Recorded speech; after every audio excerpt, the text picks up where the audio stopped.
And the Lord, he uses the people who are willing to say, I'll go. The people who are willing to say yes. And it's, there are so many people that are like, I, I hate what's going on and I want change, but will somebody else do it? Or when will somebody change this? And I love that you finally put your foot down on yourself. And I think that's what everybody has to do, is they have to finally put the foot down on themselves and say, no more looking to anybody else. I've got to go. And opportunities are opening up. And so I'm going to go and I'm going to move forward and I'll do it. And people are always looking for somebody to follow. And I think we never really connect in our mind that we can be that leader that other people will follow.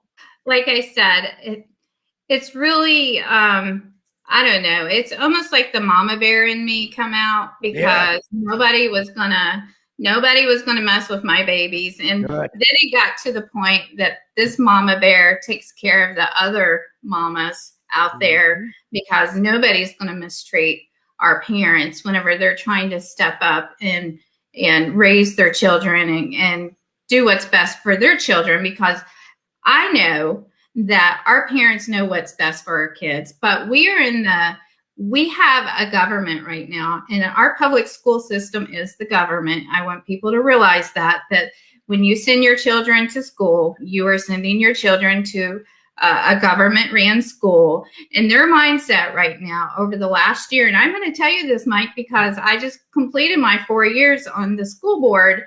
I saw what's going on internally. The mindset is primary role of the parent is to step back, right? And the role of the school system, they know what's best for our kids.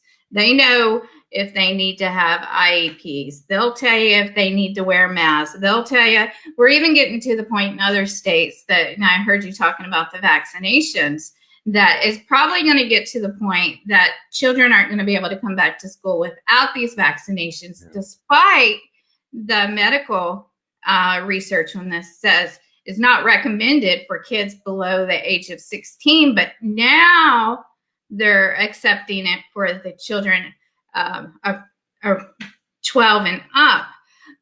So in other states, we just had Randy Weingarten is the president of the American Federation of Children, or not children, American Federation of Teachers.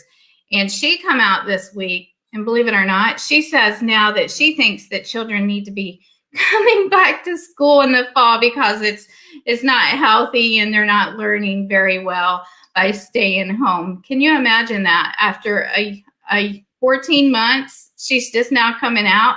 But what the part that you have to read on, though, is they really are still pushing the mask. They're pushing these vaccinations. And we're in a situation, if parents do not step up, these are our children. And if your voice is silent, that's going to mean to them that you're okay with them raising our kids. And I'm not okay with that. And I'm glad you point that out, that that's the attitude it's really top down at this point. It's from the highest levels down to the lowest levels of just back off. We'll take care of everything for you. We'll take care of your kid. We'll tell you what's good or bad for your kid. And I'm sure you guys go round and round with teachers unions and all of that, and I have my love for the teachers unions, but it's frustrating to watch these government bodies tell me we know what's best for your kid, especially when we get into this which this is side tangent, we don't have to go on this road, but the whole transgender thing is like Mhm. that's a huge signal to me of like, no, you don't. Now you think you know better for my kid than I do, because now all of Mhm. a sudden the discussion is, well, can the government force against the parents' wishes what a kid wants, right? And so you were in the middle of the school board watching this attitude come through of, Mhm. we're going to tell you what's best for your kid. Would the parents just shut up, sit down, be done, right? And my question to you is, how do you battle that? So a lot of people I want to get involved, but it's just so overwhelming. It's Mhm. like standing before a tidal wave. The whole system, it's all ingrained. I can't do anything, so I'm not even going to try.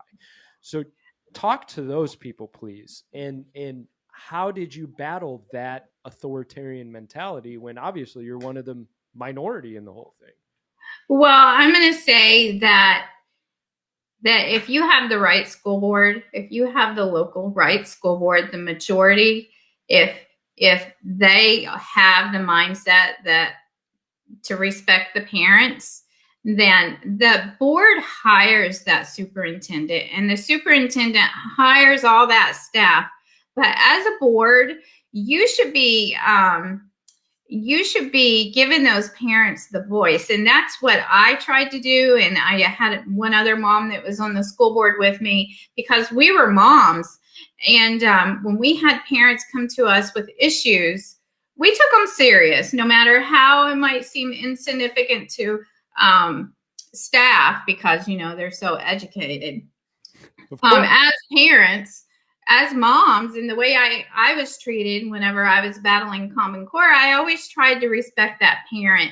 And it really is local. If you get the right school board members in office, it will change the entire dynamic of that entire district. And I'm going to tell you, as a school board member, if your superintendent disrespects parents and does not respect parents, you need to fire them. Get rid of them. Don't renew their contract. That is your obligation and that's your duty because you were elected as a school board member to represent the people in the community, not the system that you're setting up there on the dais making policy for.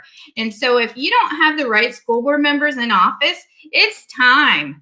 We're going to take our school boards back one seat at a time. How do we eat an elephant? One bite at a time. How are we going to take back our school boards? One seat at a time. Even if it takes us 4 years, even if it takes us 6 years, we're going to get there.